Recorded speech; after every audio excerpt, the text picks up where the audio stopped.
Okay, can you see my screen? Yes. Okay, I think this is all stuff I already presented.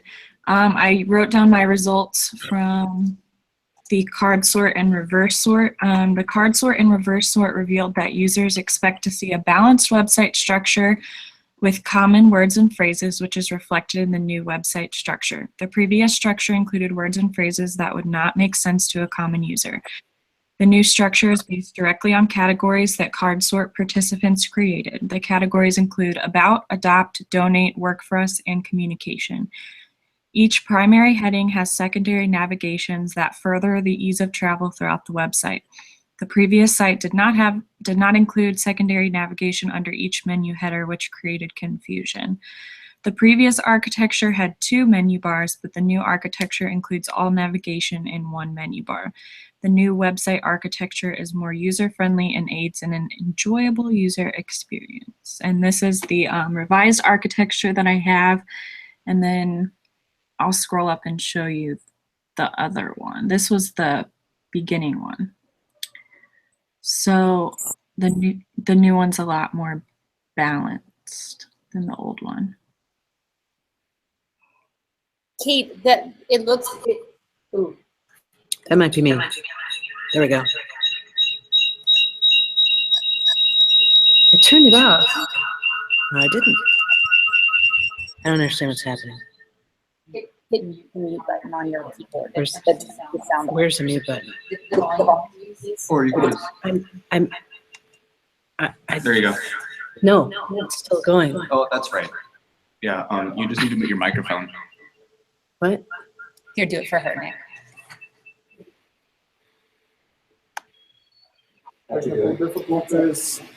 Okay, Kate. I was going to say one thing. Your write-up was really good. Can you go back down to that write-up real quick? Mm-hmm. There are one thing that I would add in here. You said the previous structure included words and phrases that would not make sense to a user. You tested it, so you can say they did not make sense to a common user. For example, give us an example like be a hero. What the hell is that supposed to mean? You know what I mean? Mm-hmm. So you know that those didn't make sense to a user because it was revealed in the card sort. Right, okay. So I just want you to make statements where you have evidence to back it up, and you do have the evidence to back it up. Okay.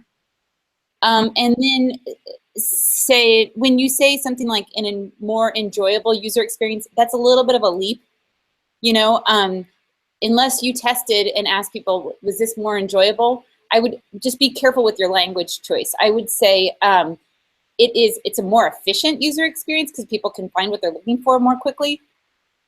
Okay. Do you know what I mean? Yeah. So just watch, just don't make any statements that are unfounded. Okay. You know what I mean? But otherwise, I think it's really good. Just based on, can you guys see here, based on the first flow chart and the second flow chart, what a difference that makes? I mean, just visually, if a good navigational structure is balanced, compare what she had initially. So go to the initial one again in case anybody missed it. Let's see this one. Versus the revised one. And by the way, she had 2 different menu bars. I mean, there were 2 menu bars in that first structure as well. Yeah, there was a small one at the very top and then like a normal one. Kate, one more thing. What was I going to say? Oh, when you say about, in your write-up, you said something about making it 1 menu bar. Mm-hmm. You could say something to the effect of keeping, do you know how when we studied CRAP in Intm 1600? Mm-hmm. The idea of proximity, meaning keeping related controls together. By putting, you know, initially there were 2 different menu bars, right? Right. So separating, when you keep things separate, you imply that they're different, right? So by bringing things together, you're implying this is all navigation, you know. So I'm just saying something in your write-up when you mentioned the 2 different navigation, that implication is that they have different meaning, when in fact they really didn't have different meaning. It was all navigation, so it was confusing in that way. Right. The last thing, I just made like a little wireframe. I did this quickly, so I don't know how I feel about it, but that would be the new menu bar, a news feed on the left, and then like featured pets that they could put on there, and then a little about section, and then the contact information in the footer. I think it looks really good. It might be helpful to see what the an original looked like, you know, just to include a screenshot of the original architecture. Yeah. So we can see how yours differs. Yeah, I can pull that up real quick. Here it is. If it'll load. For some reason, it was telling me that it was not a secure site, so I'm not sure what that means, but I don't know if there's something wrong with the site. But okay, here it is. Oh, wow. Yeah, so this was the original site. Yeah. I mean, what a waste of the homepage real estate. Yeah. And then there's just like a bunch of random stuff on here. Uh-huh. I don't know.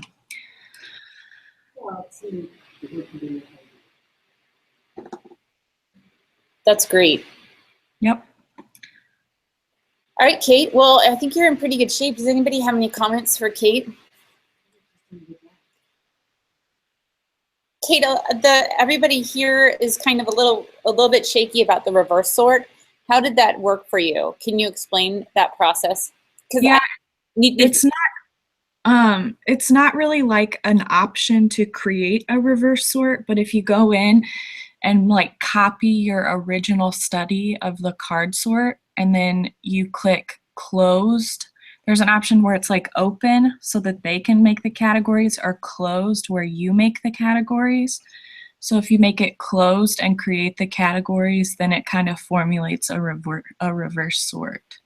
And then you went back to your participants and asked them to do it again? Yeah. Okay. Got it. Mm-hmm. So we only get one project done. Did you have to set it up as a new project? Yeah, I did, but there's an option to just completely copy your old one so it saves all the cards that you created. And then you can just kind of modify it from there. Just copy this on your browser, or you can copy a study.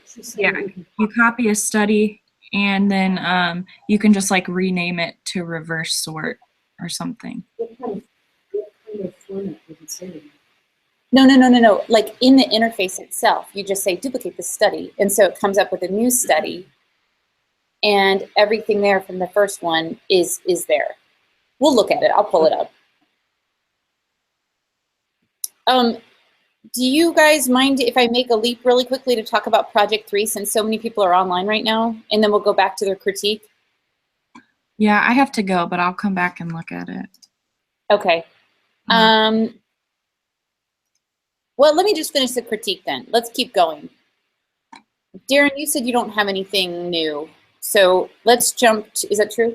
Yeah. Nick, I think you have a lot, don't you? Yeah. Are you on? You're not on the call though. No, I'm not on the call. I never got I'm still waiting for the email. Oh, go to the announcements for the class and then click on the link from there. Okay, Pamela, do you want me to go to you? I have to go, so I'll see you guys later. Okay. All right, bye, Kate.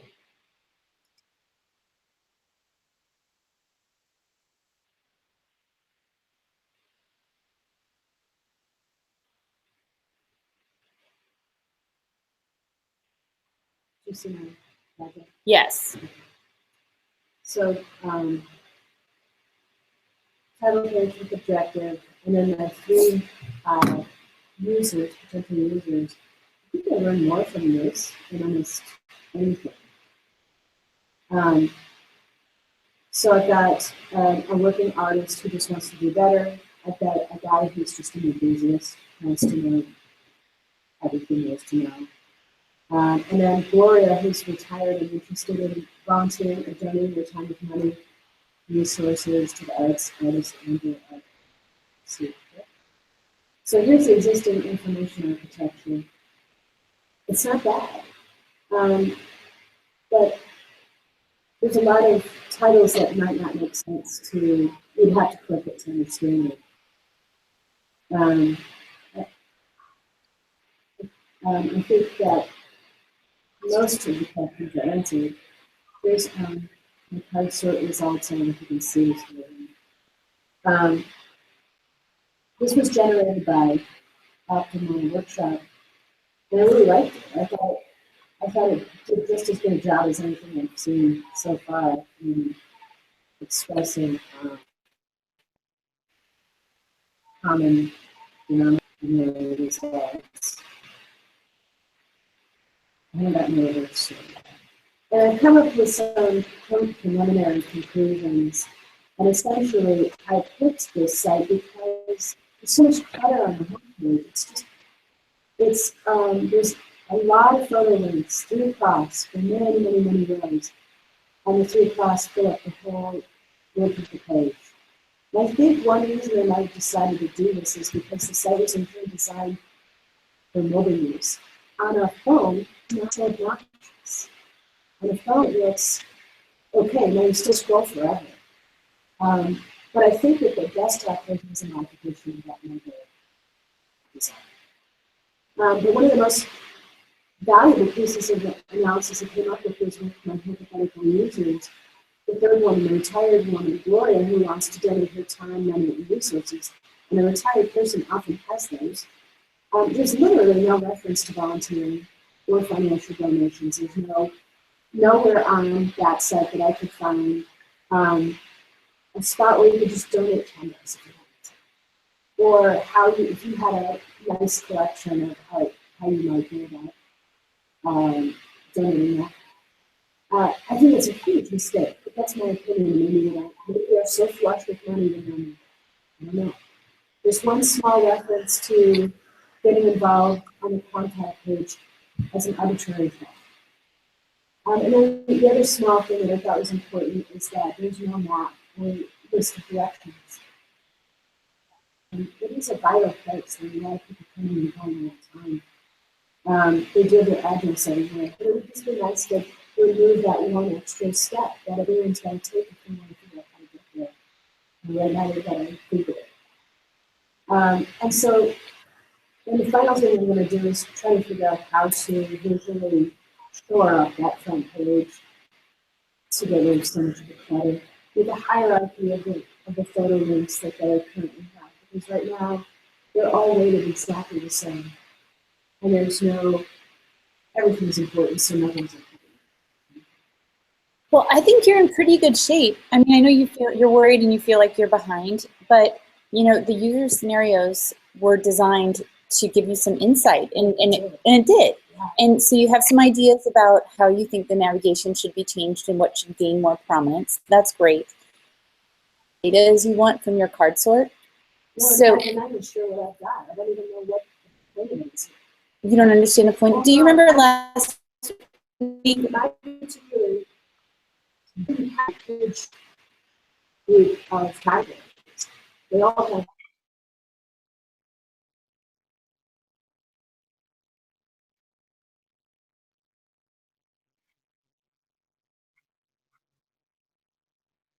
Week of the week before, we pulled up optimal sort, and we looked at. Did you see it on the video? Okay. So on optimal sort,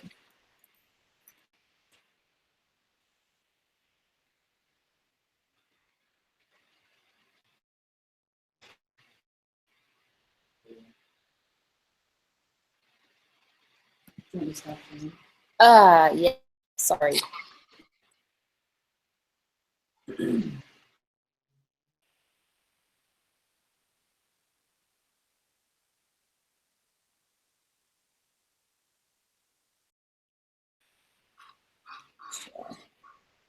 Okay, so here's my study. What Kate was saying is that it looks like you can duplicate study under this edit button, and that's what she did to do her reverse sort. So I don't have this screen. Oh, yeah, I don't see you. Can you guys see my screen? There we go. Okay, so here's my study, which was an open sort. This is what you did. And if I go to edit, I can duplicate it. So that's what she was talking about, copying her study. Sorry, so So I don't have to, you know what I'm saying? Like you said, when I created the project, when I did it, I didn't go on to do. Right, you can create a new project for your reverse sort. Since you did your original card sort, you won't have anything to copy. Right, So I can just, okay, I'm sorry, where did you see the edit? over here to the right.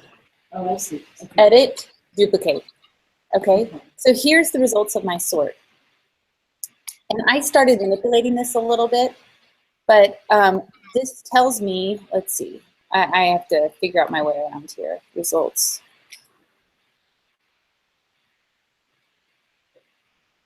Come on. There we go. And standards and categories. So I made this category name about because a lot of, like, I found very similar ones. So from this, they're telling me my questions, like, where are you located is under about. What makes this Presbyterian church different?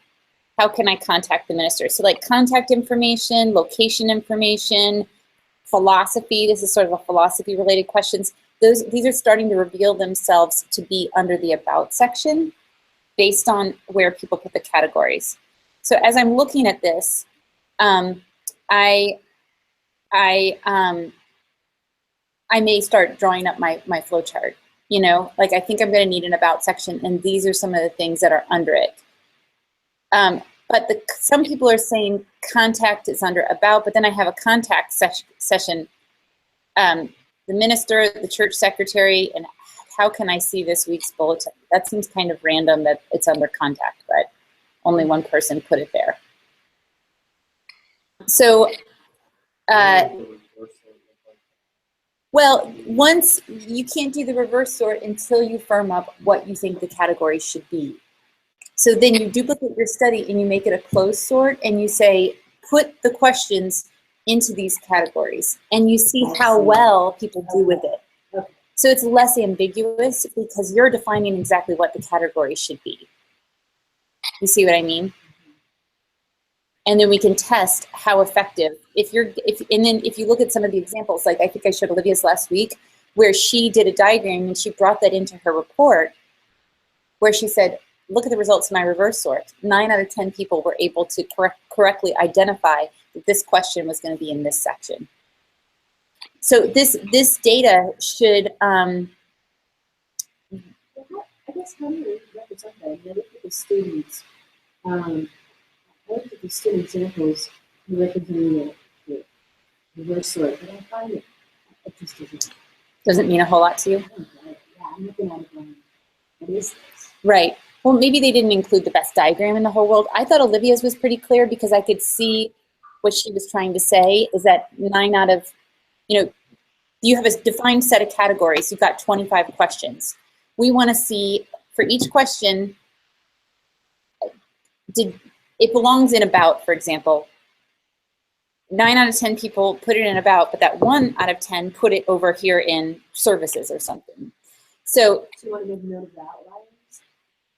Yeah, I think, but you'll get you're going to get a built-in graph that this is going to make once you do your reverse sort.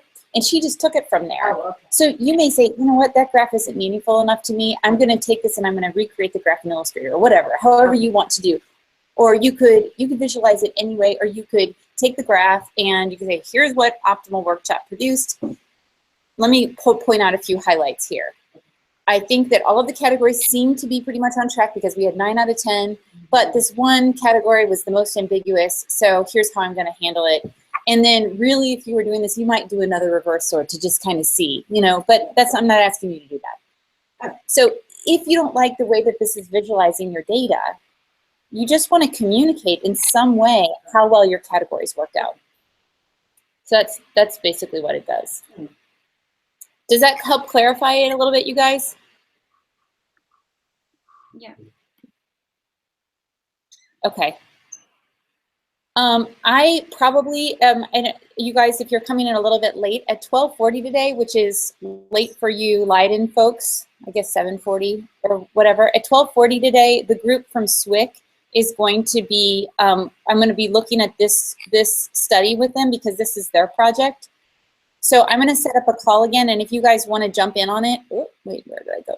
If you want to jump in on it, then you are welcome to, and I'll give you credit for participating in a critique. Because all of you guys have a lot more experience talking about card sorts and thinking about architecture of a website more than they do. So they're going to be interested in hearing how this worked out for you. So feel free to jump on.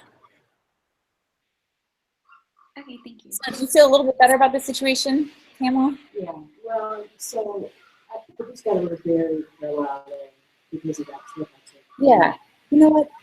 You'll be fine. You're good. You're good. You know, you just, I think you need to gather a little bit more data, but this is not a, it's not a black and white sort of thing. You're gaining insight from these user scenarios, which is great. This is why I had you do it, so that it brings things to light. And then this card sort, for this particular project, this might not have been the most helpful thing in the whole world, but you know, all projects are different. You're going to glean some information from that. You're going to make a new architecture, you're going to test it, and then you're going to just show your results. That's all. And if you want to get people to do your cards, Yeah, true. Are you beg? I tried the better and you just got mad at me. Okay, I'm going to move over to Nick. Right. Can you guys hear okay? Yeah. Can you hear Nick? Your microphone is stuck. You're muted. Yeah, Oh, I'm wait, muted, because we're so- using, do you want me to mute me and then, oh, we'll just talk loud, Nick. Okay, how's this? Is this working? Amber, can you hear Nick? Yeah, I can. Yeah, okay, all right. So go ahead and share your screen then. Okay, so first thing, I'm redoing my first project that we did where we made that infographic about information reflected on social media. Instead, I'm doing it on how people practice this game called Smash Brothers for the purposes of trying to go into tournaments and getting good results. So I made a Google form and I collected data from this club that meets here at Webster and a bunch of places on the internet where a lot of people that are really in their Smash Brothers discuss stuff like the game. If I can find it here. I got like over 100 responses to this. That's amazing. Yeah, I just updated the night. Like, when I went to bed, there were only like 30, but It's really good. yeah. So what are you supposed to do? The incentive was to answer your questions and queries. Well, I think the incentive was that no one's really tried to collect data about this because, like, I'm trying to see what trends there are between the top players. You know, what things do the top players do that nobody else does? You So know? actually, that they want to be a part of it because they want to learn. Yeah, exactly. from the data. Although one question I forgot to ask is that apparently a lot of players will take notes when they watch guides online about advanced techniques, and not a lot of people do that. And I wanted to see if there was a correlation between people taking notes and people reviewing notes right before matches and then matches. But I forgot to ask that question. I didn't do that. So again, most of the questions I asked are just like, where do you look at things for information? Do you like participate in discussion boards online? Do you spend your time doing any other features of the game other than stuff that would be allowed in competitive play? How many characters do you practice with? There's this whole philosophy about how you should only use one character, and that you should only, if you're going to get anywhere, you have to spend all of your time. But there are a ton of people that practice all of them. What was your question? This was based on the original infographics? No, so he just really had struggled with the first project, with the communication project. And I said, well, you didn't have a great data set to begin with because it just, I don't know, the 3 days that he collected data, there wasn't a lot of interaction with people. And so I said, well, why don't you redo the project with a data set you're more passionate about? So we talked about this and he had this idea and I said, that could be a really cool infographic, you know, and I don't know. And now that I'm seeing this, I may open up the project in the future to, the great thing about the Google Forms is it generated all these graphs for you. Oh yeah. So yeah, now fantastic. you can use these graphs, recreate the graphs in Yeah. Illustrator and design them. Yeah. But you've got a lot of information now. And I said, as long as you have 7 categories, you can categorize your data in 7 different ways. Then let's see how this works. Well, and if you did then turn all this into another infographic, I think it's very useful. Well, yeah. That's the passion behind this. Yeah. Well, it's Yeah. really. Yeah. So I mean, the first of doing something, it's probably going good. yeah. So I think, I mean, it's so good to see you so excited about it, because you just were feeling, I don't know.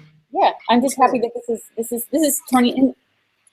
This is what I want you to have. You know, I want you to have good pieces you're excited about when you put in your portfolio. And this whole visual stuff was not really his bag, and now this is giving you a way to connect to this in a way that you're excited about. Sometimes you just tell you it's moves. Or the right subject. Connecting it to a It's really subject. the right subject, but then if you think that visual artist is, you know, coming up with all these graphs for him. Right. Oh yeah. The graphs definitely helped a lot. Right. It's But an opportunity, you know, there's still a design issue here. Yeah, absolutely. You know? This is all like separate.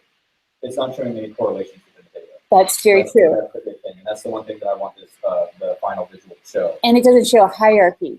It doesn't show hierarchy. You know, one thing that I want to talk about in this class, I used to talk in other classes, Otto Neurath. Have you talked about him at all? Did I bring any of his readings? Otto Neurath. It's all about his isotype visualization techniques. And dang it. I think I forgot to introduce that because I used to do it in a different class, and so I didn't do it in here. But now I don't teach that class anymore, so I think we should talk about it in here. But he was a Bauhaus kind of generation designer, and his idea about visualizing data was that he used a lot of small multiples, kind of like Tufte. But I can see, I just want to show you, I'll show you a quick example after you finish showing your work. But I can see how this style of visualization would be very cool for your project, because you're looking at a pool of 100 gamers, or 102 or whatever. Of those 102, you could kind of,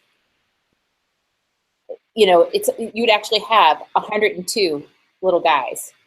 And then you could colorize them in certain ways. You could see how of this set, this one, but of that subset, then you have this. I could kind of see it as looking at each one of these as like an isotype of a gamer, and you could design a really fun isotype. So the isotype is kind of like your dude. You know, it's like a little silhouette of a dude, your gamer, you know? He has the common characteristics of the 102. Well, it's hard to explain. Let me show you an example. Are you done with your data so far? I want to talk a little bit about the spreadsheet. Yes. Yeah, so I can look at each individual response here Mm-hmm. in like a way that I can also do the rest of them. The thing I'm going to be doing is looking at this last column here. This last column was about tournaments, how you've done in tournaments. You know, like, so yeah, a lot of people had a lot of stuff to say. And so far, like at least last time I checked, the only people that said that they won tournaments opted to describe their the way they play with the other option. Like they actually opted to type out how they play instead of choosing one of the preset like one-word types that sort of catch all. Which is interesting. Yeah. You're saying the ones that do not want? No, but that did go to tournaments and top results. That is, I'm surprised that they're sharing. Oh yeah, dude, the Smash Brothers community is really helpful to one another. Yeah, like the one thing that we want is more people to be better, because to be honest, the best part isn't winning. It's all about the competition. It's a lot more fun when you're fighting someone that's better than you, to be honest. Sure, it's more, It's tougher. This game is like, it's like involved with something like big. Oh yeah. Did it start out kind of simplistic and back Yeah, it started out with like yeah, so on N64 with like 8 characters, and you only had like only half of the move options that you do now. How long ago was that? Oh, when was that in the late 1990s? Wow. So like. No idea. I'm like, do I have this game at home? Fathers and sons, right? Yeah, Yeah, this is going like generation. Yeah, that's amazing. that's funny. But yeah, I mean, I'm really excited about showing that to see if like the guys that are in the top do anything different Mm-hmm. from everybody else. Like, what I'm most interested in is seeing if the people that win tournaments actually only have one character that they play as. You know, since a lot of people they say a lot about how you can only practice with one character. And you could be dispelling a myth. Yeah, it could be. But do you have that data? Yeah, everyone said had to tell how many characters that they practiced with specifically. Uh-huh. That's cool. Yeah. That's so funny because that's almost like musicians saying, well, you really only play, you really need to play 20 instruments to get Yeah. good at it. It's really no different. It's this idea that your focus is 100% on Mhm. you want to play. Mm-hmm. And certainly there are people that can do it. You do it. But, you know, Yeah. Yeah, the thing that we don't want to happen, especially with the current Smash game right now, is to not have what happened with the earlier installment, Melee. In that one, basically the same 5 people ended up becoming the best and winning every single tournament. So the competitive scene became like really stagnant and boring because it was always the same 5 people, and like everyone else was just kind of like locked in place on how, like it was like it was obvious that there was like a ceiling on how good people could get. Mm-hmm. so what happened after that? That's what it is now. It's still. So is there money involved? There are sometimes, yeah. Not Money, is necessarily. anyone a professional? Oh yeah. Oh yeah.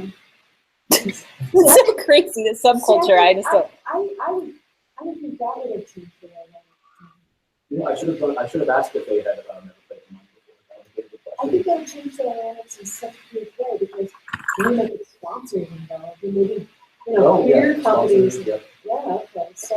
Well, there's one guy. Everyone's trying to do that. What's oversaturation? So everyone's trying to do that, trying to be plug-in with the sponsor to us and do that.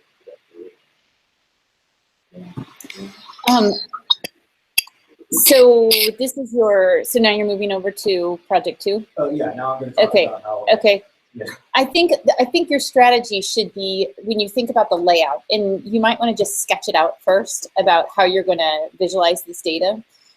I would say that you want your primary graphic to kind of give you an overall picture Mhm. of this set and some of the most like compelling statistics. Yeah. And then go down into more detail of this subset. Then we have and then here's some of the, and then what do you want to show? Like what is your data revealing? I don't know. Yeah. I still have to think about it. Yeah. But I would, I know that the software might be tripping you up a little bit. Draw it out in pencil and paper, just a rough sketch of how you're going to use the space first. Mhm. That's what I would do next. I understand. You don't have to include all of the data. Oh yeah. Just pick up the ones that are fascinating you the most and focus on those. And then the other ones can be different. Maybe you want to have 6 or 7. Well, I think that the original assignment says 6 different categories of data, Yeah. or 6 different. So don't include 12. Oh yeah. Yeah. I just decided that like with the last one, since I had so little data, I said, you know what? I think it would be much better if I had too much data, Right. because then I could just narrow it down. Right. No, I think this guess is, that's my point, is that pick the ones that are most fascinating to you. And maybe you can do, you know, the things Yeah. that you can expect. right. Have the data tell a story. Yeah. It's going to be good. Really good. Yeah, now you've got the great data. You've got probably some compelling facts here. Now we need to make it digestible so that we can look at your display and be like, oh, And isn't that's the interesting. Yeah, That's the trick of all. yeah. So, I mean, we want to look at it. We want to immediately know this is about Smash Brothers. So thinking about color, thinking about design, Yeah. maybe your isotype, I got to show you what isotype means, is a character from like a silhouette that we immediately associate with the game. So that you have 0 seconds it takes from someone who looks at this graphic to know exactly what you're talking about, if they know Smash Brothers. Mhm. So those are the things that you want to start thinking about now, is that the design and how are you going to show this? Mhm. Can I? Let's jump to your project too, since you have the screen. Okay, so I was making this in Illustrator last night. I think I fell asleep in the middle of it, so there's a chance it might not be. This might not be all of it. I honestly don't know, but I'm pretty sure it is. Most of it. Yeah. So you start on the home page, but then they have a link to magnet sales and to their fish fries, like just a link to that describes what their fish fries are that they do in link. And oh yeah, the website is it's for Knights of Columbus Council on 187. Knights of Columbus are like a Catholic men group, and they do volunteer work. Okay, so the homepage is for the magnet sales. Then you go to the main site. Yeah, you have homepage to the main site. So the main site, we have this navigation menu, which is offers like half of the options in this navigation menu are just links to other sites.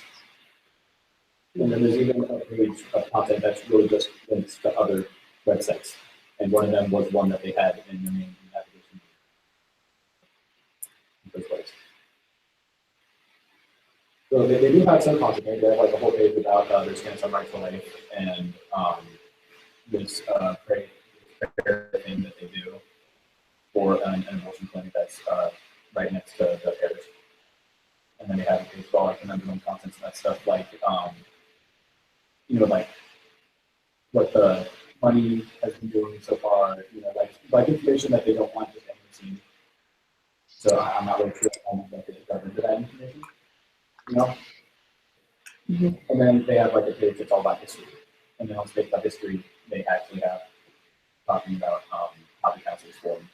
And then they start talking about how the thing was created, which is like rank up in the Knights. Which is yeah, it's part of history. It's there. It doesn't make any sense, but it's there. And then they start talking about how to join Council 187. But in history. And they give you the same information that they had on the main site page, which is sort of like the real homepage, but it's not the homepage. And the homepage is a launch, like a launch. It's like a launch pad. Yeah, exactly. And that used to be how all websites were made back when we first started. There was a big page with an icon. You click the icon, and then you got to the site.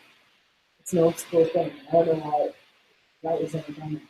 Well, when I was talking to the person that designed this website, he said that it was to prevent bots from getting. Oh, I see. Nick, I think that, does anybody want to make any comments about his flowchart? Yes. Okay. So I actually kind of like this whole spider web thing going on because I can see exactly where they're headed. However, I'd like to clean it up a bit. So in the sense that you need a grid, okay? So what you do is you decide a margin. You're going to put, you're going to put guides so that you know where you're going. You will not pass over that margin. And then you're going to line these things out so that they all have a convenience. That'll help the eye focus. And then the other thing you're going to do is with your lines, you're going to make them all vertical and all horizontal. And if that means you have to, bend them a multitude of ways, it's okay. But don't make them slightly diagonal. And especially if it's slightly diagonal, that really upsets me. So if you're going to make them diagonal, make them sharply diagonal, like you did with the homepage and the two ancillary web. That's fine. I kind of like it. But on that top one, where you're piecing all around the page, go ahead to the corner of your margin, and then bring it down, and then scoop it over, and then decide where that those lines will fit on each back. So just count it. Well, you've done what you've done here is you actually have represented the information, so you figured out the structure and all of the relationships.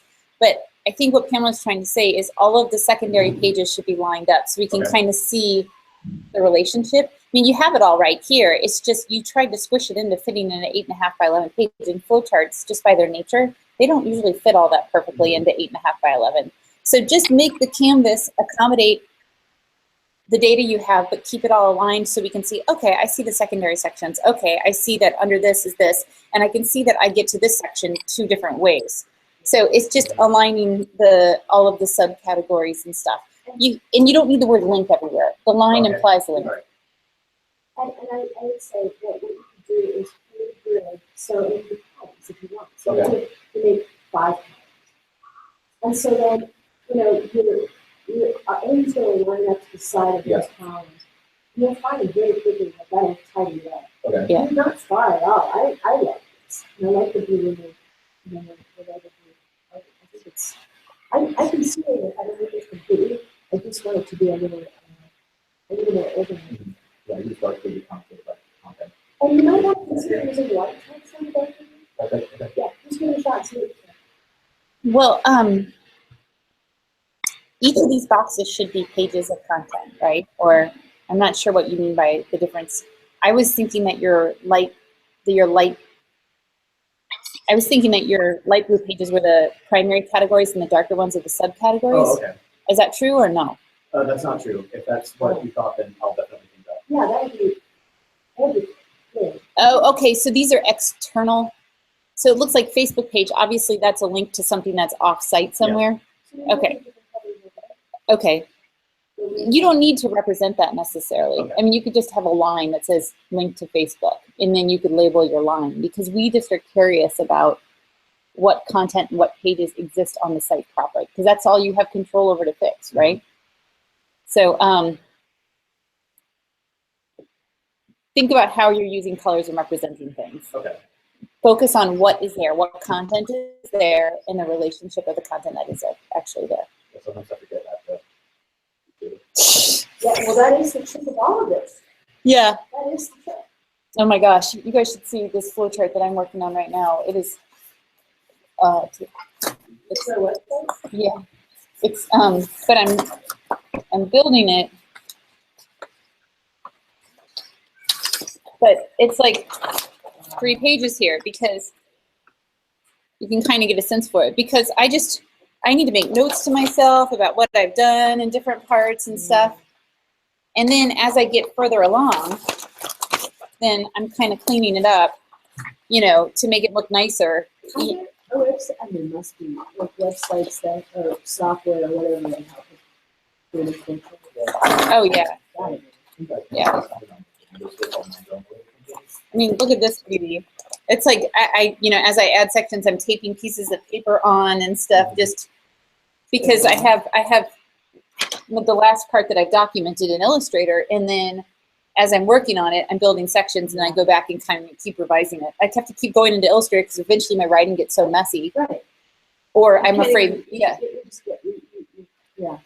Yeah. Okay. Okay, Nick, you have a lot of work to do on project 2, but I'm glad you're making progress, because I know, but you're making great progress. So your next step is get that sort going. Yeah, I actually just posted that. Okay. Okay. All right. We'll carry on, as Tim Gunn would say. Okay. Amber. Yep. Hello there. Hi. So these guys don't have conflicts on Fridays anymore, is that right? So we're all together now on Tuesdays. Yeah.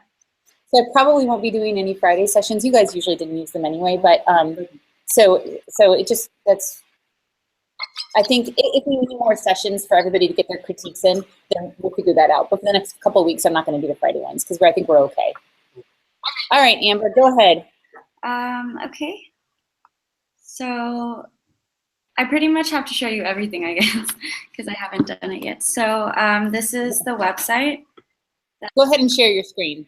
Oh, sorry. Okay.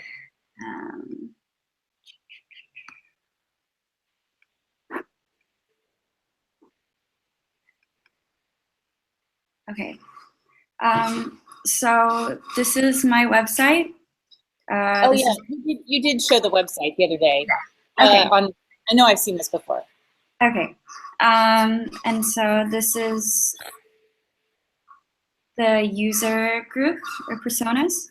Mm-hmm. So this one is a mother with 2 children, and she's going on vacation to the Netherlands. So yeah, these are some of the scenarios. I think I hopefully did this right. So I have her, 2 Dutch seniors,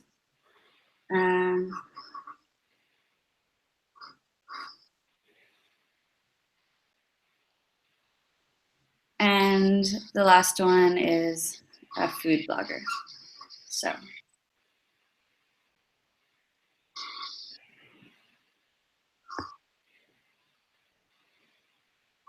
Do these, oops, I did that one wrong by accident. This looks fine so far. Okay. And so I did my card sort, but when I showed it the first time to my roommate, he said it was really, really, really confusing. So I ended up just doing another one today because it seemed like everybody was kind of dropping out of it after I did it. So I guess my questions weren't generated quite well. So I restarted it again today. Mhm. So at the moment I have 6 out of 10 people doing it. So I still need 4 more. I'm waiting on people because I just resent it again today, so I have to give them some time. And these are some of my questions. Are these questions kind of okay, I guess? Yes, it looks good. Okay. It looks really good. So this is, I'm not sure which report this is in an optimal workshop, but this looks like a good one to tell you. What page are you on in optimal workshop? Your cards? Cards analysis, yeah. I think that's a good one, Pamela. I mean, it basically what's saying is that this question, people think these are the responses of the category suggestions. So your users are suggesting the categories to you. And so that is, I think that might be one of the easier ways to look at the data. Well, that's fine. Yeah. I still know easy way to look at it, but that's the way it was. So somebody said, how can I apply for a job? And they pick a category called website. Yeah. So I mean, some of the data you get is garbage. Some of you get like lazy. Yeah. Yeah, You know, website. They put questions. They put category of questions there. And it says, How can? That's the category. So you're going to get some garbage, but this is just data collecting to help you. It's a piece of the puzzle, and then you have to synthesize it and then make some calls. right. It's all new to me, so, you know, and it just seems like right now everything's new to me, so my brain is like, what?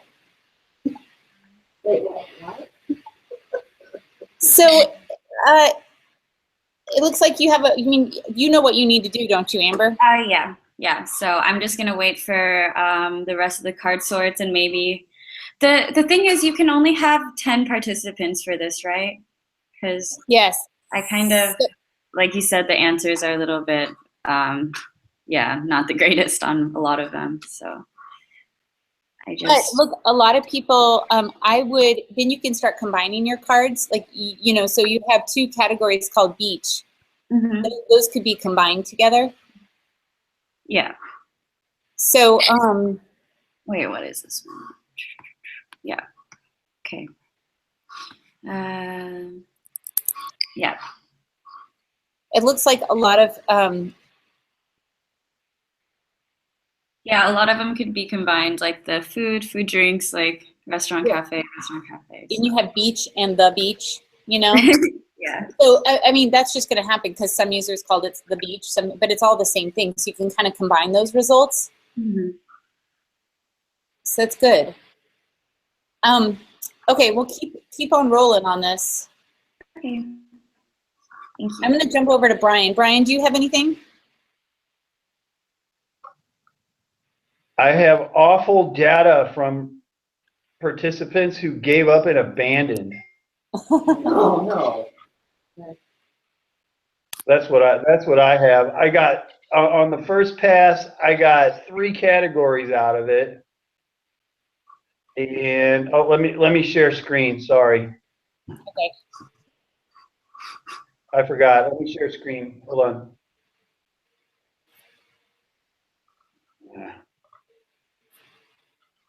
Screen share. Where are you at?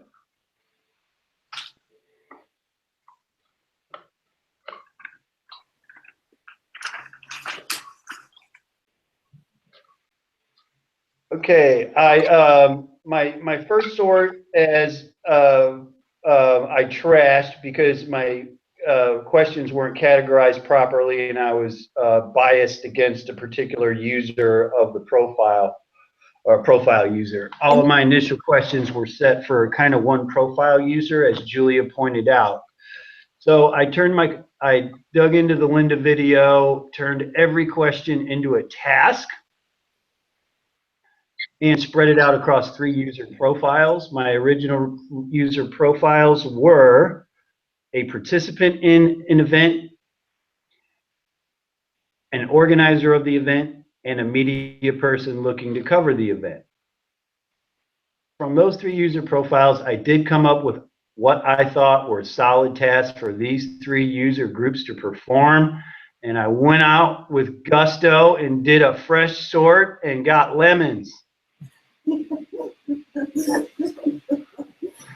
Can you can you bug some people? Yeah, I will bug them more. I'm losing friends fast over this one. Let me show you at least some analysis and tell me if some of this data is a little valid or all junk. Obviously, the optimal only wants to use the 100% completions, but what about the people who didn't complete all the way? Are they just unvalid data? I've got some. Yeah. Yeah. Well, then I have to keep throwing the net out to get more. Right. I mean, you guys should take advantage of your classmates too. You're all in the same boat. Send me your link, I'll do it. That's great. Did you hear that, Brian? Send the link out to the class. Okay. And just go to campus All right. and grab people and sit them down and make them do it. Make Sean do it. I think one thing that might be, I think that people that are not familiar with this process are really intimidated by. That's They why don't know. They don't even understand what I'm taking this. that's why when I did my thing, I did it at my job. Well, I think Optimal does a great job of explaining what these folks are supposed to do, because I had the sorts we're running look exactly like and read exactly like the church one that Julia's doing. You know, if you do your own sort yourself, there's really no difference between mine and the Presbyterian church one, the way Optimal lays it out. So it's totally user friendly. You can't make it any more easier for them to do. It's just whether or not they're going to sit and do it. You know. So brilliant, and he was just not willing to even. Well, the difference is that I sent my sort out to you guys in a web design class over at SWIC. So my audience is pretty savvy in terms of knowing what to do. That's true. That's true. But I mean, I took your sort without really knowing what any of this was about, Julia, and had no problem. I thought it was very easy to use, and I went in. I think I was probably that I would get a response, but Well, here's the yeah. thing to consider, though, is that part of what we're learning here is that what you think is not necessarily what everyone else thinks. Exactly. So I don't think you should describe the idea that people might be intimidated, especially if they're not in the school. So. And they don't want to do it wrong. They don't want to do it wrong, even though it says there are no wrong answers. I just know that there are people that just thought, I won't be able to do it. I won't be able to help you. I won't be able to do it. Mm-hmm. And then it's the lazy factor. So you add that with the lazy factor, Right. and you've got a blame. Right. Yeah. Brian, I would do whatever you can to get the data that you need. I think people underestimated how long it was going to take to get 10 decent responses. Right. So, I mean, if it helps you guys out, here's what I'm going to do. You guys can have till Thursday to turn it in. Why don't we do that? I want you to get good data. You have a lot of work to do, Mr. Nick. Well, I haven't done stuff. I'm gonna do that. But then you're going to put your questions back in for the reverse once you plan. I'm gonna go do the whole project. Well, it was supposed to be due. Wait, when was it supposed to be due? Friday? Oh, never mind then. Friday. We're good. So I thought that I pushed it back and made the deadline today, but I pushed it back and made the deadline Friday. Okay. Well, so originally you said, okay, I thought that there'd be like we're kind of turning it in and then we'll be tweak it and then another. Well, we can do a critique Friday morning if that helps everybody, if they want another critique. Or do you want to make it next Tuesday? And then you have your final critique. And then if you have any more tweaks, then it's due Tuesday night at midnight. Would that be better for everybody? Yeah. Yeah, Okay. I have a suggestion. I have a suggestion for Nick if he wants to get more eyes on his flow chart, and that is to put him on that Google group that he made so we can look at him. Right, but he's got two. Are you talking about? He's talking about two different projects, though. I'm project 2. About the website. And who's your Google group? Oh, yeah, that's right. You left. Yesterday after you left, I made a Google community for this class. Oh, yesterday. No, last week. Ah. And you guys take advantage of each other.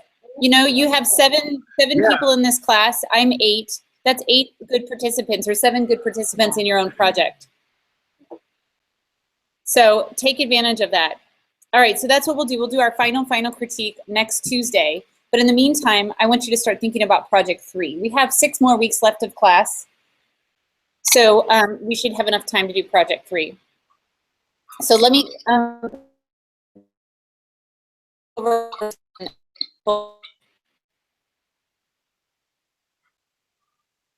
Uh-oh.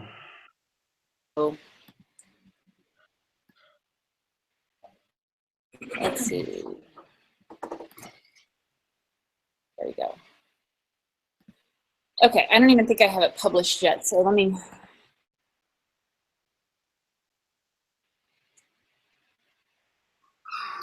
This is supposed to go to me. I know, but it's never come close. I know. Well, we have a small group.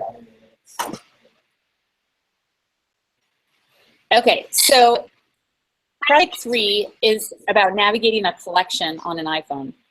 Oh. Your assignment is to develop a prototype interface for the Apple iPhone that will allow a user to have control over a database. I know that sounds very technical, but it's actually, just bear with me. Number 1, choose a topic. Begin by selecting a topic of interest to you that can be handled as a large collection. For instance, your interface can be all about shoes, finding a high school athlete to recruit for college basketball, or finding a high school athlete to recruit for college basketball. Consider the various categories of your topic. Devise at least 7 for which information can be distilled. For example, if your topic is shoes, the following category for distilling the information could be price range, brand, style, color, store locations, materials, personal comments, likes, reviews. Keep in mind that some of the categories should be practical. However, some of your categories can be personal or added by the user, thus making the experience of using the application more robust. Now, so when I start to talk about this, you're going to start to think, oh, shoes, iPhone, application, it's about buying shoes. And it may be ultimately about selecting a pair of shoes to buy, but that's really not the focus. It's all about how you're going to let the user interact with this collection. So let's say your topic was high school athletes. You know, that's your collection. Maybe there are 2,000 St. Louis graduating seniors who play baseball. The best pitchers who are graduating this year that I might want to recruit from my university. And I'm using an iPhone app to make sense of that data. I might want to know, might want to filter them by high school, for example, because I know that like Parkway South has got a kick-ass baseball game. So I filter them by high school. Maybe I want to filter them by height or weight, or maybe I want to filter them by their GPA, or maybe I want to look at them by, I don't know, their SAT scores. So there are a lot of ways I could, or maybe it's some kind of personality filter by people who describe themselves as being a well-rounded person or something, or someone who's applied to most schools. This collection doesn't necessarily need to be tied to e-commerce, and it doesn't necessarily to be tied to a specific end use. Okay, so it may be ultimately about buying shoes. It may ultimately be about doing the best recruitment effort as a college coach. But for now, I just want you to think about the collection. And this is something, you get to work on something that you're actually interested in. Does that make sense? Mm-hmm. It could be public art pieces in St. Louis. That's not a huge collection, but public art pieces in the United States. I don't know.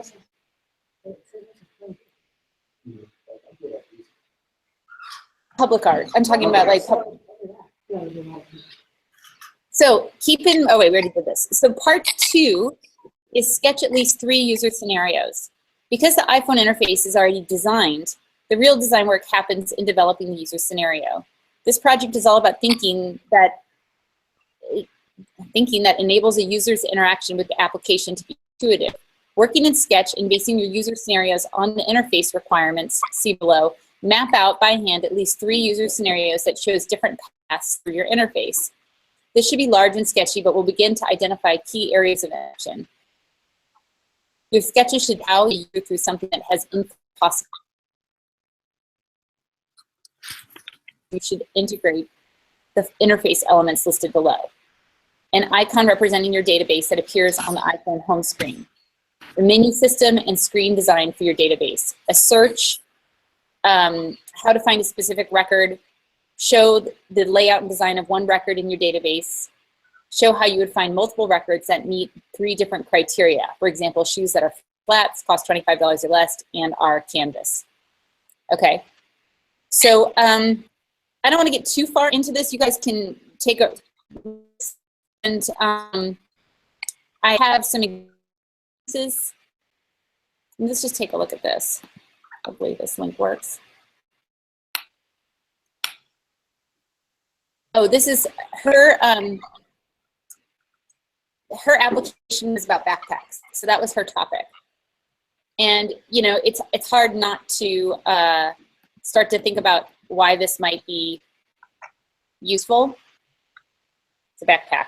Obviously, your brain starts to see, oh, it's for a backpack shop, a company that sells backpacks. And it may be, but that's not necessarily the emphasis. So here are these user scenarios where she starts to map out how do you travel through the application.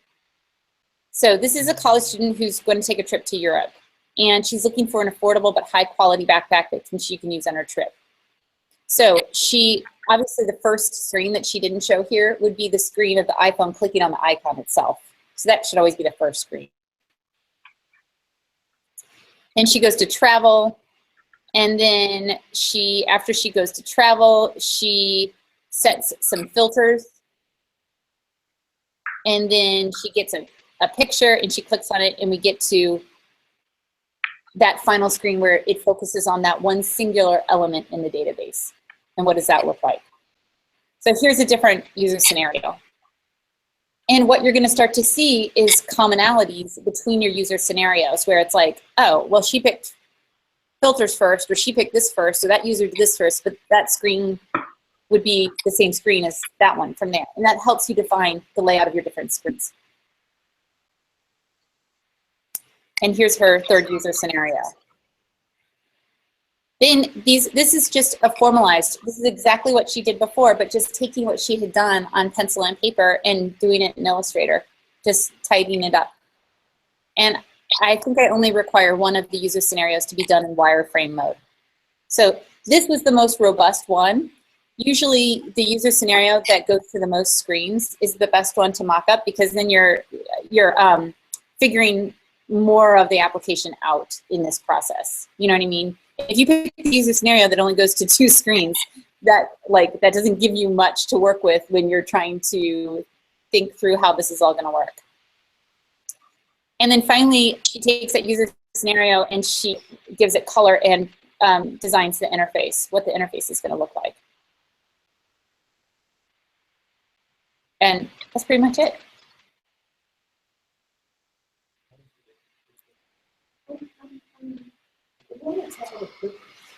Other than just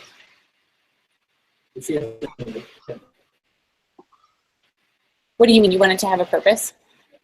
Well, you can. I mean, maybe it can have a purpose. I mean, obviously, this work lends itself to building a website that would be a mobile version of a website.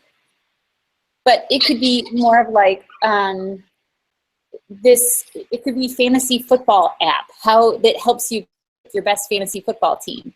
And the collection is all of the football players in the whole world. So it can have a distinct purpose. Where to find those? Yes, I mean, it could be, yeah. So there can be a purpose to it. It's just, or maybe it is, maybe you're a collector of American Girl doll stuff and you want to be able to find who has certain things for sale for your collection or something like that. I mean, it is a very, very practical assignment, but the emphasis is on how do you let the user get to that micro level of that one element in the collection. I can see the value of just in the process of what data you're looking for. Yes, What might someone know? right, exactly. Do you guys online there have any questions about this project? Does it kind of make sense to you? Yes, it makes sense to me. It's like a lot of the elements and deliverables are similar to other ones that I've done for you, but I am not using any student media outlets for this project, Julia. So you don't see anything from me that has anything to do with Webster University or the Journal. Then I know what Promise. your subject is going to be. And this is how we go. I don't know. I kind of think that using picture framing corner samples might be a good one since we want to use a huge collection. I was thinking of using picture framing corner samples or actually knots. Knots. Rope knots. Yeah, rope knots. Oh, I knew it was going to have to do with sailing. I was like, it's going to be something to do with boats or sailing. If you're not going to do a student media. On that picture framing one. Yeah. Knots. Yeah. Is that a big enough collection?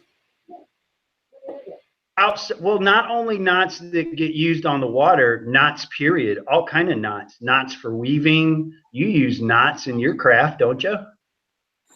I avoid the knots, Brian. You avoid My job is to avoid the knots.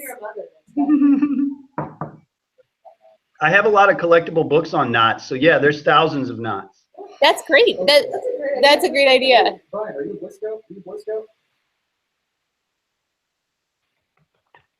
Hey, Brian, were you a Boy Scout? Yeah, for a little while. I got up to Weeblos. I never went further than Weeblos. My husband was an Eagle Scout, and I have made so many Eagle Scout jokes, and it's actually kind of a cool thing, so I stopped joking about it. You know, as an Eagle Scout, thing it's going to look like. Yeah, really. Yeah, like I can attest that rope and knots are very useful. And They're very useful. Yeah. It is always Well, the reason Knots, duct tape, what else? Paper clips, all very good. Yeah, I'm impressed with my husband's knot tying ability. See, there you go. There's other places I could go with this project, but yes, I'm very clear on what you're expecting, and I could also answer questions for Amber over here because I've kind of done this project I've done the spirit of this project before in your other stuff. It is somewhat similar to one of the interface design projects. However, remember the emphasis of the class is very different. I know, You know, I understand. That's more about front end design as opposed to how we get to that micro level. I mean, knots are tricky in the sense that you might not know what you're looking for. You know what I mean? True. That's true. That's true. I'll figure it out. Either way, I'm not using student media as my subject this time. Purposes is going to have to be. I agree. So like you can have that one of the filters, like I got a Yeah, tying your dog to the tree. Okay, my husband is very particular about, like, you know when you get bulk food and you kind of tie a knot in the bag? It has to be a slip knot so that you can pop it out and then the bag stays intact and you don't rip your bag.